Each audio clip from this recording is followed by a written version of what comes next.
A very good evening to all. My sincere thanks to the organizers who have arranged such a wonderful event, interesting event, collecting lots of stakeholders, many lifetime contributors, professionals from different fields, different perspectives, highly skilled panelists, and other participants. Last 2 hours, I was listening to all the things, all the discussions that was going on. Starting from what is CSR, why CSR, what should be the major points, why CSR is needed, all these things. Now, coming to a summary, it is true that CSR was there, is there, will be there. It's a fact that it is something inbuilt in our heart.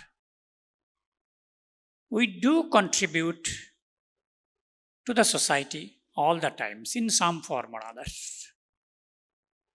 CSR, this word or this concept, was institutionalized very recently.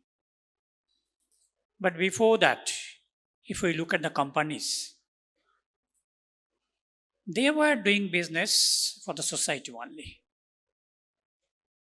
There were embedded ideas for the society. Even if we look at Indian history, Indian business history, if we look at one of the big players, the Tata Group, they were philanthropic.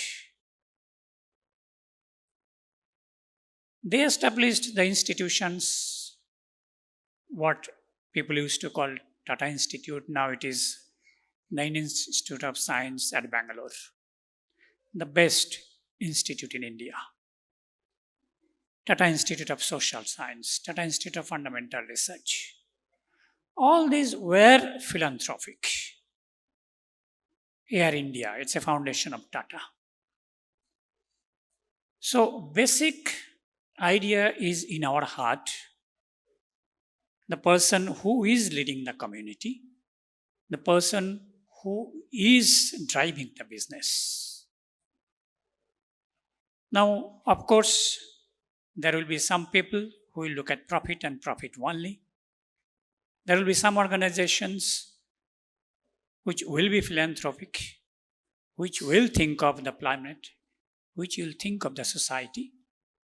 There is always a mixture. There will always be mixtures. Government is doing a kind of institutionalization. Government is trying to put some rules and regulations. Well, of course, these rules or regulations are only for those who were not doing the job. In fact, all rules and regulations in the world is for them. If there would not be breaking of the signal, there would not have been any need of the traffic signals. There would not have been any judiciary systems.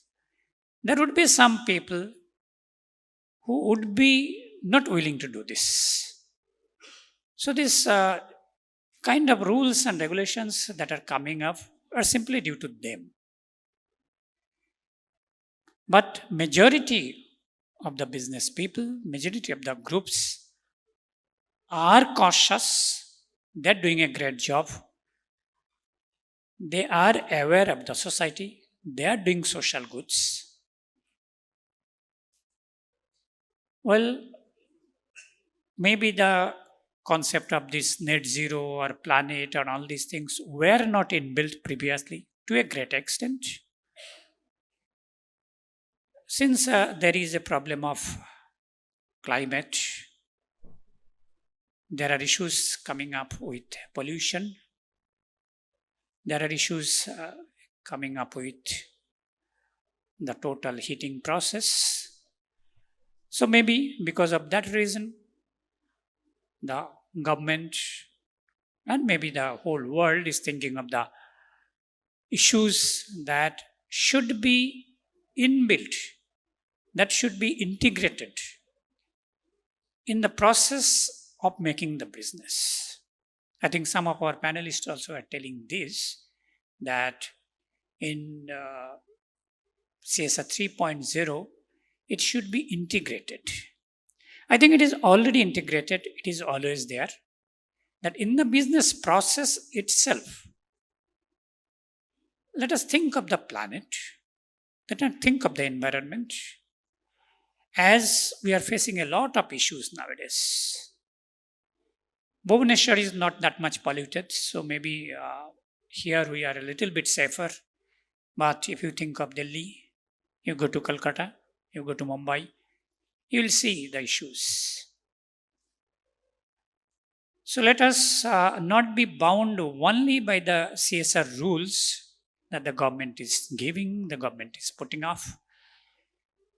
Let us be bound by our own idea. Let us be bound by our own feeling that yes, we need money, we need to make profit. But at the same time, let us be responsible to the society, to the human being, to the planet, such that we can save the planet, we can save our world, we can do something better for our future generations. So let us all be much more active, let us all be much more proactive rather, to do some philanthropic activities for the betterment of the future generation. Thank you. Thank you so much for your participation.